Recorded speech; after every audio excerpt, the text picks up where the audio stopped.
മൈനാഗപ്പള്ളിയിൽ scooter യാത്രക്കാരിയെ car കയറ്റി കൊലപ്പെടുത്തിയ കേസിലെ പ്രതി അജ്മൽ സ്ത്രീകളെയും പെൺകുട്ടികളെയും വലയിലാക്കുന്നത് പതിവാണെന്നാണ് പ്രദേശവാസികൾ പറയുന്നത്. കേരള കൗമുദിയാണ് ഈ വാർത്ത റിപ്പോർട്ട് ചെയ്തിരിക്കുന്നത്. കായംകുളം MSM കോളേജിൽ ബിരുദ പഠനത്തിന് ചേർന്നിരുന്നെങ്കിലും അജ്മൽ ഇത് പൂർത്തിയാക്കിയിരുന്നില്ല. പിന്നീട് സിനിമാ മോഹവുമായി എറണാകുളത്തേക്ക് പോയി. മാസങ്ങളോളം അവിടെ ചുറ്റിയടിച്ച ശേഷം വാടകയ്ക്കെടുത്ത കാറുമായി മുങ്ങി. ചന്ദനമരം മോഷ്ടിച്ച കേസിലും പ്രതിയാണ് ഇയാൾ. കരുനാഗപ്പള്ളിയിലെ സ്വകാര്യ ആശുപത്രിയിൽ ചികിത്സയ്ക്ക് പോയപ്പോഴാണ് കാഷ്വാലിറ്റിയിൽ നൈറ്റ് ഡ്യൂട്ടി നോക്കിയിരുന്ന ഡോക്ടർ ശ്രീകുട്ടിയെ പരിചയപ്പെട്ടത്. പോലീസ് ഉദ്യോഗസ്ഥന്റെ മകനെന്നാണ് ഇയാൾ പരിചയപ്പെടുത്തിയത്. അടുത്തിടെ വിദേശത്ത് നിന്നെത്തിയ ഇടക്കുളങ്ങരയിലെ സുഹൃത്തായ ശംഭുവിന്റെ വീട്ടിലെത്തി സംഭവ ദിവസം ഇരുവരും ഭക്ഷണം കഴിച്ചു. ശംഭുവിന്റെ കാറിൽ കരുനാഗപ്പള്ളിയിലേക്ക് പോകും വഴിയാണ് തിരുവോണ ദിവസം വൈകിട്ട് 5:47 മൈനാഗപ്പള്ളി ആനൂർക്കാവിൽ വെച്ച് സ്കൂട്ടർ യാത്രികരായ കുഞ്ഞുമോളയും ഫാത്തിമയും ഇവർ ഇടിച്ചിട്ടത്. പ്രതികൾ മദ്യത്തിനൊപ്പം രാസലഹരി ഉപയോഗിച്ചിരുന്നുവോ എന്ന സംശയവും അന്വേഷണ സംഘത്തിനുണ്ട്. ഇരുവരെയും ചോദ്യം ചെയ്തതിൽ നിന്നാണ് രണ്ടുപേരും ഉപയോഗിച്ചിരുന്നതായി സംശയമുയർന്നത്. സ്ഥിരീകരിക്കുന്നതിനായി രക്തമൂത്ര സാമ്പിളുകളും പരിശോധിക്കും. തങ്ങൾ മദ്യപിച്ചിരുന്നതായി ഇരുവരും പോലീസിനോട് സമ്മതിച്ചിരുന്നു. ഇത് സ്ഥിരീകരിക്കുന്ന സോമവിലാസം ചന്തമുക്കിലെ റോഡരികിൽ കാർ നിർത്തി ശ്രീകുട്ടിക്ക് ഗ്ലാസിൽ അജ്മൽ മദ്യമൊഴിക്കുന്ന ദൃശ്യങ്ങൾ പോലീസിന് ലഭിച്ചതായി വിവരമുണ്ട്. അജ്മലിനെയും ഡോക്ടർ ശ്രീകുട്ടിയെയും 100ഓളം പ്രദേശവാസികൾ പിന്തുടർന്നാണ് പിടികൂടിയത്. ഇതിന്റെ CCTV ദൃശ്യങ്ങളും പുറത്തു വന്നിരുന്നു.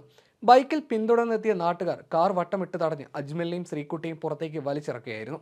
മർദ്ദനമേറ്റതോടെ അജ്മൽ അടുത്തുള്ള ഒരു വീട്ടിലേക്ക് ഓടിക്കയറി. പ്രാണരക്ഷാർത്ഥം ശ്രീകുട്ടിയും പിന്നാലെ ഓടി. അജ്മൽ രക്ഷപ്പെടാനായി വീട്ടിലേക്ക് ഓടിക്കയറിയ ശേഷം ഭീകരാന്തരീക്ഷം സൃഷ്ടിച്ചതായി വീട്ടുടമസ്ഥൻ പ്രദീപ് പറഞ്ഞു. തടഞ്ഞ ഭാര്യയും അമ്മയും അജ്മൽ തള്ളിമാറ്റി. കിടപ്പുമുറിയിൽ കയറി അട്ടഹസിച്ചു. വീടിന്റെ ശുചിമുറിയിൽ ഒളിക്കാൻ ശ്രമിച്ചു. നാട്ടുകാർ വളയാൻ ശ്രമിച്ചപ്പോൾ പിടിയിൽ നിന്ന് കടന്ന അജ്മൽ ഒരു വീടിന്റെ പിന്നിലൂടെ ഓടിപ്പോവുകയായിരുന്നുവെന്നും ഉടമ വിശദീകരിച്ചു. അജ്മലിനൊപ്പം കാറിൽ നിന്നും ഇറങ്ങിയോടിയ ശ്രീകുട്ടിയെ വീടിന്റെ അടുക്കളയിൽ തടഞ്ഞു വെച്ച് പോലീസിൽ ഏൽപ്പിക്കായിരുന്നുവെന്നും പ്രദീപ് വെളിപ്പെടുത്തി. കൂടാതെ അപകടത്തിന് ശേഷം നാട്ടുകാർ പ്രതികളെ പിടികൂടാൻ ശ്രമിക്കുന്നതും പ്രതി നാട്ടുകാരെ കയ്യേറ്റം ചെയ്യാൻ ശ്രമിക്കുന്നതും ഉൾപ്പെടെയുള്ള സംഭവങ്ങൾ വ്യക്തമാക്കുന്ന ദൃശ്യങ്ങളും പുറത്തു വന്നിട്ടുണ്ട്.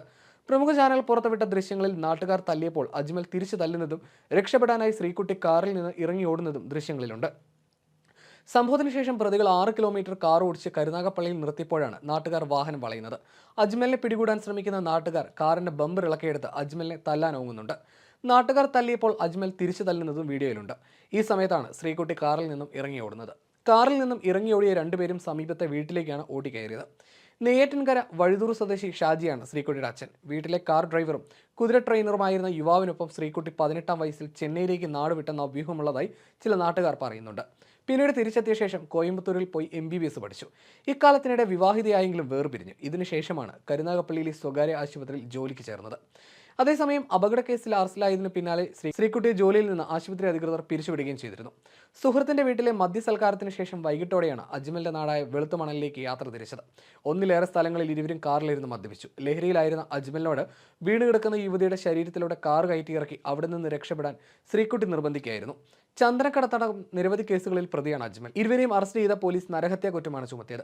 അജ്മലും ശ്രീകുട്ടിയും തമ്മിലുള്ള പണമിടപാടുകൾ പരിശോധിക്കുമെന്നും പോലീസ് അറിയിച്ചിട്ടുണ്ട്. തന്റെ ആഭരണങ്ങൾ അജ്മൽ കൈവശപ്പെടുത്തിയെന്ന് ശ്രീകുട്ടി പോലീസിനോട് പറഞ്ഞിരുന്നു. തിരുവോണ ദിവസം മറ്റൊരു സുഹൃത്തിന്റെ വീട്ടിൽ നിന്ന് മദ്യപിച്ച ശേഷം മടങ്ങുമ്പോഴായിരുന്നു അപകടം. അപകടമുണ്ടായ സമയത്ത് അജ്മൽ ഡ്രൈവിംഗ് സീറ്റിലും ശ്രീകുട്ടി പിന്നിലെ സീറ്റിലുമായിരുന്നു ഇരുന്നിരുന്നത്. ശ്രീകുട്ടിക്കെതിരെ നരഹത്യാ കുറ്റവും ചുമത്തിയിരുന്നു. കേസിലെ 2ാം പ്രതിയാണിവർ.